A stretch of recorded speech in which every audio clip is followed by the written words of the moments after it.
Hi everyone, welcome back to my channel. मैं वरुण त्यागी, आप सभी का दोस्त, आपका वेल विशर। अपनी इस वीडियो में आप सभी का बहुत बहुत स्वागत करता हूं। बच्चों, आज की इस वीडियो में मैं आपके सामने आपकी क्लास 11th की अकाउंट्स के फर्स्ट चैप्टर का पार्ट सेकंड लाया हूं। पार्ट फर्स्ट में आपके सामने ऑलरेडी ला चुका हूं। जिस पार्ट फर्स्ट में हमने समझा था अकाउंट्स का मीनिंग क्या होता है, अकाउंट्स के मीनिंग के साथ साथ अगर एक बिजनेस कोई भी अकाउंटिंग ट्रांजेक्शंस को करता है तो उनकी रिकॉर्डिंग कैसे होती है, राइट। पार्ट फर्स्ट में मैंने आपको समझाया था डेबिट का मीनिंग क्या है, क्रेडिट का मीनिंग क्या है, इवन रूल्स ऑफ डेबिट और रूल्स ऑफ क्रेडिट, राइट। तो पार्ट फर्स्ट में मैं आपको बहुत सी बातें बता चुका था। आज इस वीडियो में मैं आपको इंट्रोडक्शन को ही आगे कंटिन्यू करके दिखाऊंगा, जिस इंट्रोडक्शन को भी आपको स्टार्टिंग टू एंड देखना बहुत जरूरी है, राइट। तो आइए इस वीडियो को स्टार्ट करते हैं। इस वीडियो की स्टार्टिंग में मैंने आपको सबसे पहले समझा रहा हूं अकाउंट्स के टाइप्स, राइट। ये अकाउंट्स कितने टाइप का होता है?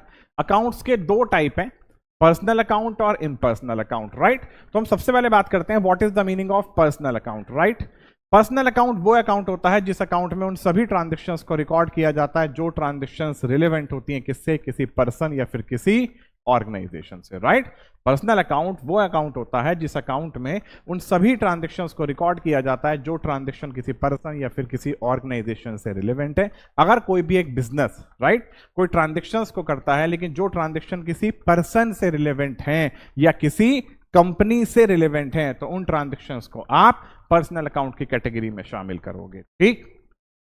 पर्सनल अकाउंट वो अकाउंट होते हैं जो उन ट्रांजैक्शंस के साथ डील करते हैं जो रिलेवेंट है किसी पर्सन या फिर किसी ऑर्गेनाइजेशन से। पर्सनल अकाउंट की भी कैटेगरीज होती हैं। फर्स्ट कैटेगरी है नेचुरल पर्सन, सेकंड कैटेगरी है आर्टिफिशियल पर्सन और थर्ड कैटेगरी है representative person, right.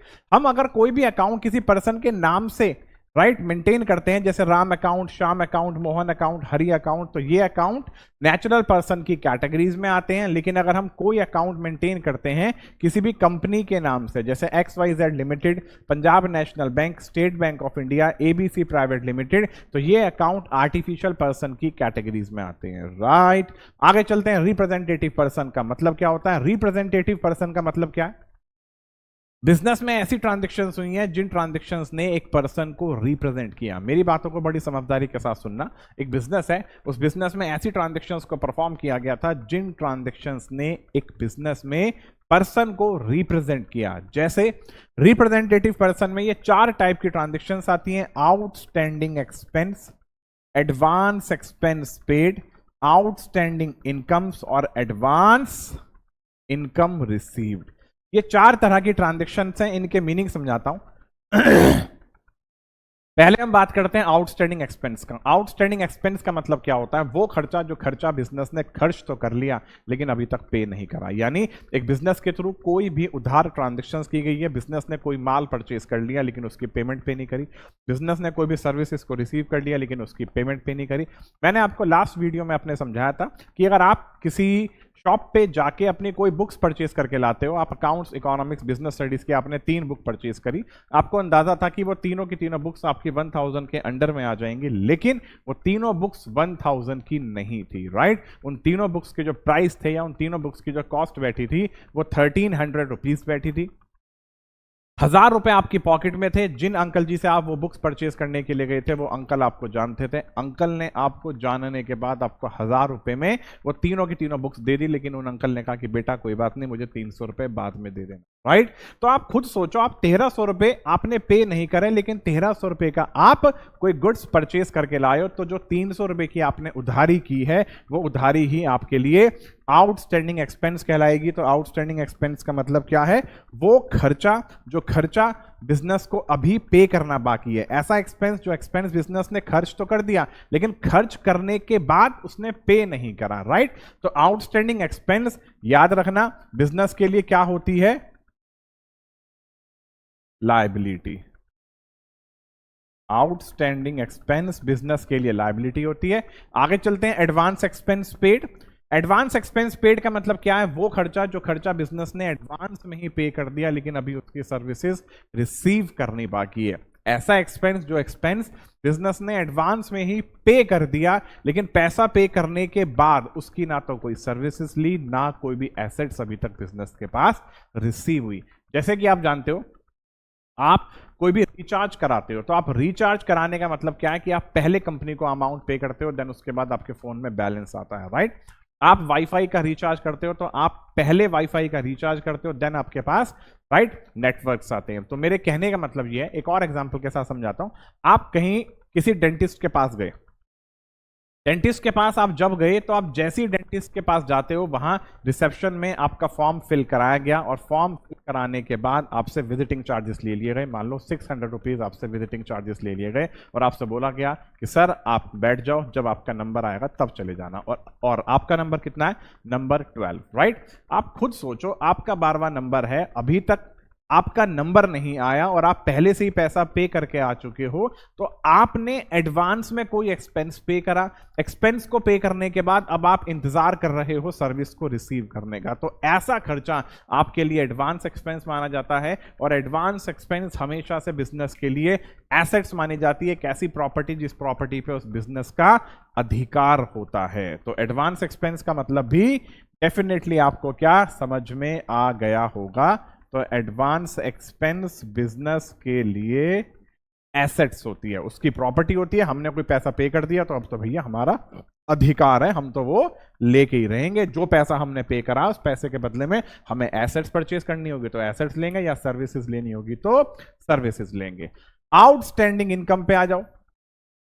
Outstanding income एक ऐसी इनकम जो इनकम हमने कमा तो ली लेकिन हमें रिसीव नहीं हुई। हम जब भी कोई भी इनकम कमा लेते हैं और वो इनकम हमें रिसीव नहीं होती, तो वहां ये आउटस्टैंडिंग वर्ड ना यूज करते हुए वर्ड यूज किया जाता है अक्रूड या एक्र्ड। ऐसी इनकम जिस इनकम को आपने कमा लिया लेकिन आपने अभी तक रिसीव नहीं की। जैसे एग्जांपल के तौर पे मैं आपको समझाता हूं। उन अंकल ने, जिन अंकल से आपने 300 रुपए की उधारी करी थी, उन अंकल ने आपको 300 रुपए की वो बुक तो बेच दी, राइट। अंकल के पास से वो बुक चली गई, अंकल ने 300 रुपए कमा तो लिए लेकिन अभी तक अंकल जी को वो 300 रुपए रिसीव नहीं हुए। तो अंकल जी के लिए वो 300 रुपए उनकी आउटस्टैंडिंग इनकम मानी जाएगी। एक ऐसी इनकम जो इनकम अंकल जी ने कमा ली लेकिन मिली नहीं है। तो आउटस्टैंडिंग इनकम बिजनेस के लिए हमेशा एसेट्स होती है। तो आप खुद सोचो, ये कैसी ट्रांजैक्शंस क्रिएट हो रही हैं बिजनेस के अंदर, जो ट्रांजैक्शन एक पर्सन को रिप्रेजेंट कर रही हैं, जो पर्सन को क्रिएट करके दिखा रही हैं कि अगर ऐसी ट्रांजैक्शन ना होती तो बताओ पर्सन क्रिएट होता, पर्सन रिप्रेजेंट होता? नहीं होता, राइट। लास्ट आती है एडवांस इनकम रिसीव। एक ऐसी इनकम जिस इनकम को हमने एडवांस में रिसीव कर लिया। हमने इनकम अभी कमाई नहीं है। एक ऐसी इनकम जिस इनकम को हमने एडवांस में रिसीव कर लिया, अभी तक हमने कमाई नहीं है। तो एडवांस इनकम रिसीव हमेशा से बिजनेस की लायबिलिटी होती है, क्योंकि हमने इनकम को रिसीव कर लिया, राइट, आने वाले टाइम के लिए, राइट। हमें अभी आने वाले टाइम में कोई भी सर्विसेज को पे करना है, सर्विसेज को प्रोवाइड करना है। विदाउट सर्विस प्रोवाइडिंग हम एक इनकम को रिसीव कर चुके हैं। तो एडवांस इनकम रिसीव्ड बिजनेस के लिए हमेशा क्या होती है?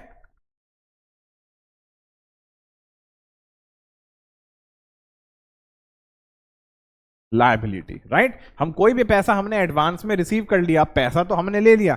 हम अपनी कोचिंग क्लासेस प्रोवाइड करते हैं तो हमें मोस्टली स्टूडेंट्स एडवांस में ही फीस पे करते हैं। तो अगर हमने कोई भी एडवांस में इनकम रिसीव की तो हमारी लायबिलिटी बनती है कि हमें उस पैसे को रिसीव करने के बदले में सर्विसेज को डेफिनेटली प्रोवाइड करना होगा। आप जिन डॉक्टर्स के पास गए थे, उस हॉस्पिटल ने या फिर उस क्लिनिक ने आपसे कोई अमाउंट रिसीव कर लिया, तो अब उनकी लायबिलिटी बनती है कि वो जो उन्होंने अमाउंट रिसीव किया है उस अमाउंट के बदले में आपको सर्विसेज डेफिनेटली प्रोवाइड करेंगे, राइट। तो ये सारी के सारी ट्रांजैक्शन एक पर्सन से रिलेवेंट है। तो जो ट्रांजैक्शन किसी पर्सन या ऑर्गेनाइजेशन से रिलेवेंट होती हैं वो पर्सनल अकाउंट की कैटेगरीज में आती हैं। आगे चलते हैं इम्पर्सनल अकाउंट। इम्पर्सनल अकाउंट वो अकाउंट होते हैं जो अकाउंट उन सभी ट्रांजैक्शंस के साथ डील करते हैं जो ट्रांजैक्शंस रिलेटेड हैं किसी इनकम, गेन्स, लॉसेज या एक्सपेंस।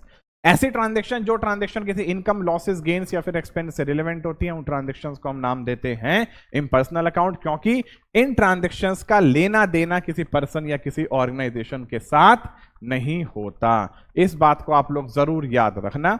इम्पर्सनल अकाउंट की भी कुछ कैटेगरीज होती हैं। फर्स्ट कैटेगरीज होती है रियल अकाउंट, सेकंड कैटेगरीज होती है nominal account.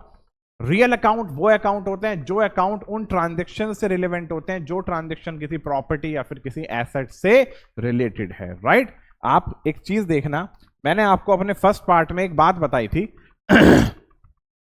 Debit means what comes in, तो debit means what comes in के आगे मैंने लिखा हुआ है रियल अकाउंट। तो मतलब क्या है कि जो भी चीज एक बिजनेस के पास आई है वो चीज कौन सी थी, एसेट्स। तो यानी कि एसेट्स के अकाउंट को हम लोग रियल अकाउंट का नाम देते हैं। तो रियल अकाउंट इम्पर्सनल अकाउंट का पार्ट है। इम्पर्सनल अकाउंट वो अकाउंट है जो अकाउंट किसी पर्सन या किसी ऑर्गेनाइजेशन से रिलेटेड नहीं है। तो यानी जिसमें दो टाइप के अकाउंट क्रिएट किए जाते हैं, रियल अकाउंट और नॉमिनल अकाउंट। रियल अकाउंट वो अकाउंट है जो अकाउंट किसी एसेट या फिर किसी बिजनेस की प्रॉपर्टी से रिलेवेंट है, जैसे land, building, plant, machinery, stock, right. तो ये सभी के सभी अकाउंट्स रियल अकाउंट का पार्ट माने जाते हैं, राइट। सेकंड क्या था, आप देख सकते हो, all expenses and losses are debit. हमारे जितने भी घाटे होते हैं या फिर जितने भी लॉसेज होते हैं वो हमारे डेबिट होते हैं, और वो जो लॉसेज के अकाउंट्स होते हैं या जो इनकम्स के अकाउंट होते हैं या जो एक्सपेंसेस के अकाउंट होते हैं वो नॉमिनल अकाउंट की कैटेगरीज में आते हैं, राइट।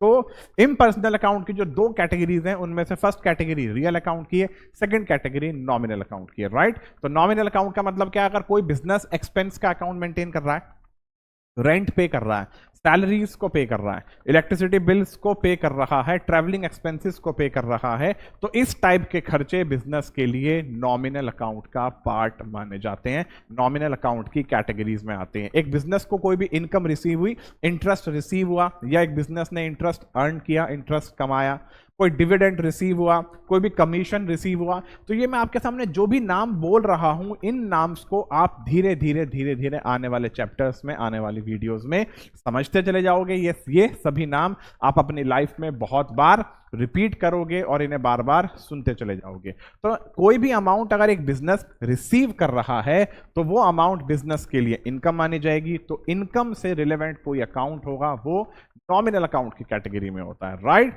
तो मैं आपको पर्सनल अकाउंट क्या है, इम्पर्सनल अकाउंट क्या है, इन सब के बारे में समझा चुका हूं। फर्स्ट पार्ट में मैंने आपको अकाउंट्स का भी इंट्रोडक्शन दे दिया था, तो जिस तरीके से मैंने आपको फर्स्ट पार्ट समझाया था उसे जरूर देखना, आपको डेफिनेटली समझ आएगा। आगे चलते हैं, अकाउंट्स की कैरेक्टरिस्टिक्स। अब मैं चाहता तो आपको अकाउंट्स का मीनिंग समझाने के बाद मुझे कोई जरूरत नहीं थी कि मैं आपको ट्रांजैक्शंस रिकॉर्ड करनी सिखाऊं, मुझे कोई जरूरत नहीं थी कि मैं आपको डेबिट और क्रेडिट के रूल समझाऊं, मुझे कोई जरूरत नहीं थी कि मैं आपको अकाउंट्स के टाइप समझाऊं। अब आप खुद सोचो, अगर मैं खाली आपके सामने अकाउंट्स का मीनिंग समझा देता, मैं सिर्फ बोलता चला जाता और मैं कितनी कोशिश कर लेता समझाने की, आपको समझ भी ना आता। लेकिन अकाउंट्स का मीनिंग समझाने के बाद जब मैंने आपको डेबिट और क्रेडिट का मीनिंग समझाया था, इनके रूल्स को भी समझाया था, तो इसका मीनिंग और इसके रूल्स को समझाने के बाद आपको समझ में आया, आपको डेबिट का मीनिंग, क्रेडिट का मीनिंग समझ में आया, डेबिट का यूज कहां होता है, क्रेडिट का यूज कहां होता है। इनके यूज को समझने के बाद आपको इतना समझ आया कि अच्छा जी, बिजनेस में तो ट्रांजैक्शंस को ऐसे ऐसे रिकॉर्ड करते हैं। तो आपको मेरे पार्ट 1 में बहुत सी बातें क्लियर हो गई थी। क्यों? क्योंकि मैंने आपको इस तरीके से समझाया था, मैंने जिस स्ट्रैटेजी को फॉलो किया था उस स्ट्रैटेजी के अकॉर्डिंग मैंने समझाया, और जो स्ट्रैटेजी मैंने फॉलो की आपको समझ भी आई, राइट। तो इन सारी बातों को समझना बहुत जरूरी था। अब चलते हैं आगे अकाउंट के फीचर्स पे, अकाउंट की कैरेक्टरिस्टिक्स। अकाउंटिंग की कैरेक्टरिस्टिक्स क्या है? पहली फीचर्स है या फिर पहली कैरेक्टरिस्टिक्स है identification and measuring of financial transactions and events. Accounting को करने से पहले आपको ध्यान देना है, क्या एक बिजनेस को ध्यान देना है, सबसे पहले ये देखो कि जो आप ट्रांजैक्शन रिकॉर्ड कर रहे हो वो ट्रांजैक्शंस मनी के टर्म्स में है या नहीं। उसकी मेजरिंग तो हम बाद में करेंगे, पहले उसे आइडेंटिफाई करो कि ट्रांजैक्शंस मनी के टर्म्स में है तो अब उसे मेजर करो कि वो कितने रुपए की है। आप खुद सोचो, एक बिजनेस ने एक जमीन परचेस करी लेकिन जमीन की वैल्यू गिवन नहीं है, तो आप उसे रिकॉर्ड कैसे कर लोगे? एक बिजनेस ने 10 चेयर परचेस करी लेकिन 10 चेयर्स की वैल्यू गिवन नहीं है, तो आप उसे कैसे कैसे रिकॉर्ड कर लोगे? एक बिजनेस ने 5 एसी परचेस करे लेकिन उन 5 एसी की वैल्यू गिवन नहीं है, तो आप उसे कैसे कैसे रिकॉर्ड कर लोगे?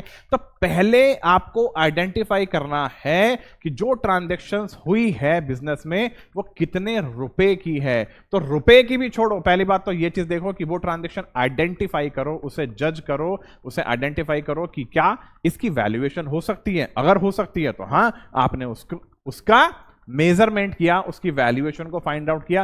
वैल्यूएशन को फाइंड आउट करने के बाद आप उसे रिकॉर्ड करोगे। तो इसका मीनिंग समझना क्या है कि accounting records only those transactions and events which can be measured in terms of money. There are so many transactions in the business but which can not be measured and and expressed in terms of money, hence such transaction will not be recorded। अगर बहुत सी transactions को business में record किया जाता है, लेकिन बहुत सी ऐसी ट्रांजेक्शन्स हैं जिन ट्रांजेक्शन्स को अगर बिजनेस मेजर नहीं कर सकता तो उन्हें मनी की टर्म्स में एक्सप्रेस भी नहीं किया जा सकता, तो उन्हें रिकॉर्ड भी नहीं किया जाएगा। जैसे मैंने आपके सामने अभी अभी बोला 10 चेयर है लेकिन कितने की है वैल्यू का नहीं पता, 5 एसी परचेस करे लेकिन कितने के हैं वैल्यू का नहीं पता, हमने कोई भी जमीन परचेस करी लेकिन कितने रुपए की है वैल्यू का नहीं पता, तो उसे रिकॉर्ड भी नहीं करेंगे। राइट, समझ में आ रहा है भैया? समझ में आ रहा है? आ रहा है। आगे चलते हैं। रिकॉर्डिंग। रिकॉर्डिंग का मतलब क्या है? Recording is the process of recording business transaction और financial transactions in the books of original entry.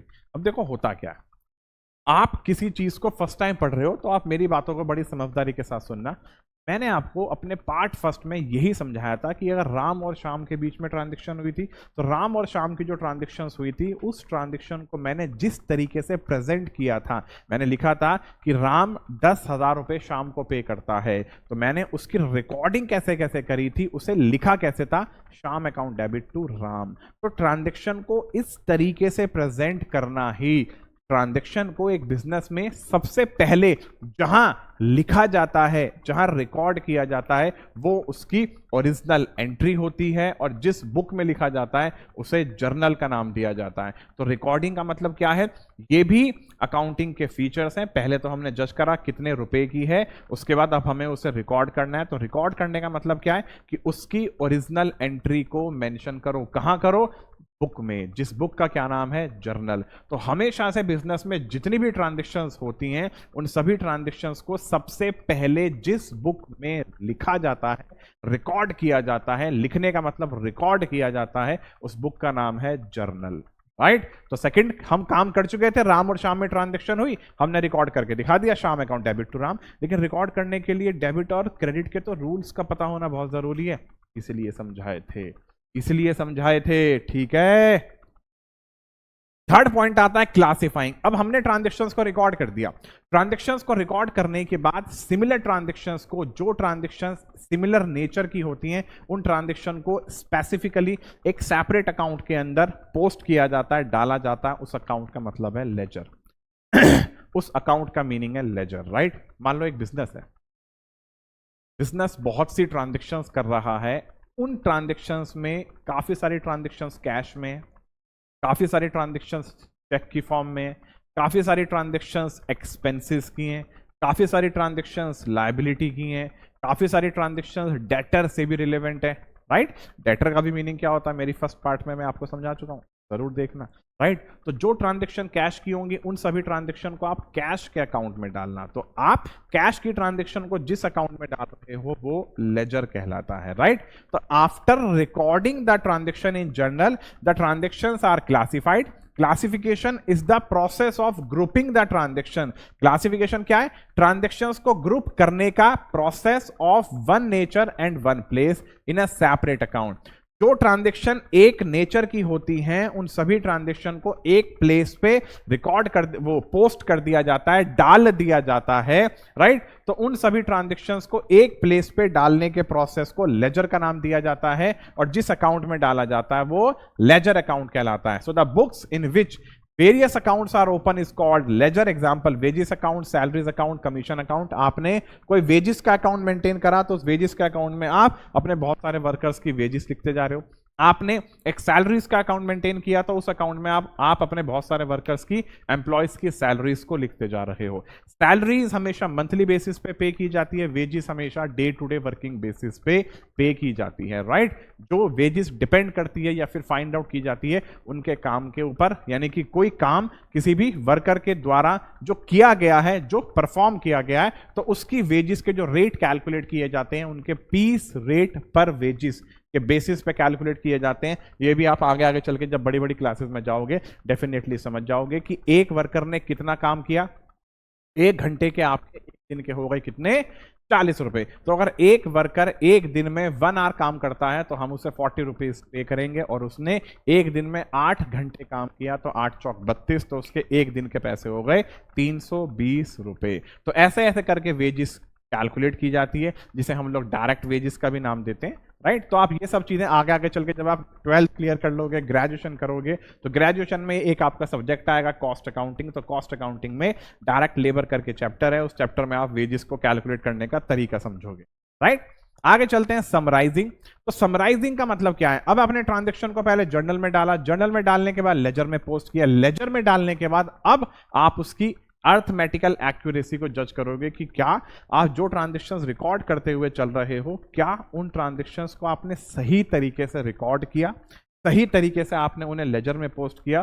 तो उन ट्रांजेक्शंस को लेजर में पोस्ट करने के बाद उनकी अर्थमेटिकल एक्यूरेसी को फाइंड आउट करने के बाद, राइट, हमें पता चलता है कि हाँ जी, ट्रांजेक्शंस को हमने सही तरीके से रिकॉर्ड किया। तो समराइजिंग का मतलब क्या है? This involve presenting the classified data in a manner which is understandable and useful for internal as well as external user of financial statement।